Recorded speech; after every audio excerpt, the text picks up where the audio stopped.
Eh, matasi ketika arhoi tarik, benar rempang arajar arhoi rio.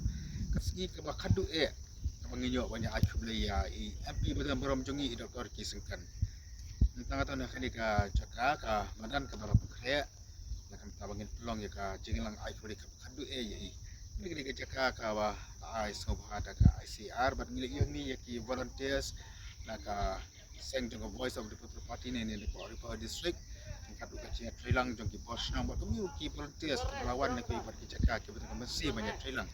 Ke lokmi ke pendek lah kena cakap kami pu dia kelas tu. Saya kita siang sebahagian masa sama lagi nak kam juga parti bat ki pat. Riu orang ba ki banuan sia kan ika jengang ya boram. Angka kam sta cedin jong ak semak dapat ki siang ki ba la pendek ki suki. Tinggi semua ba ka cakap ka kam kemi tian rai ki ba nak ki babun ki bawan sia kan ika jengang ni kerpa dia pi ba pen boram.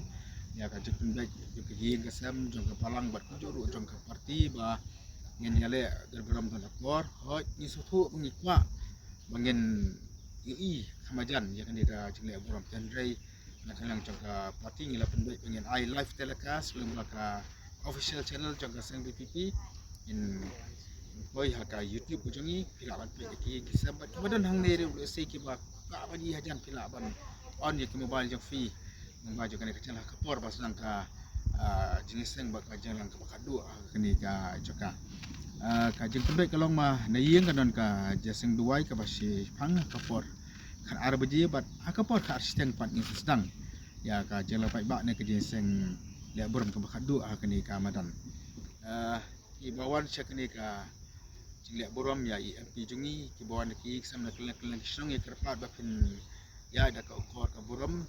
Kalau telah benar kerja sakut kali tengbangi kerpat dia pi. Apinam overtake ada banyak ni kena makan benar penuh kerja sakut kali sedang tiba prosok sekali kerja ka.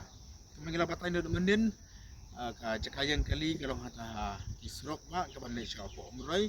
Tapi kerja ka yang kali kena jengai tan lapat sia tak kan. Makaran hasil dak jo kena ka office kena kerja ka pengen lihat burom ya doktor kisahkan.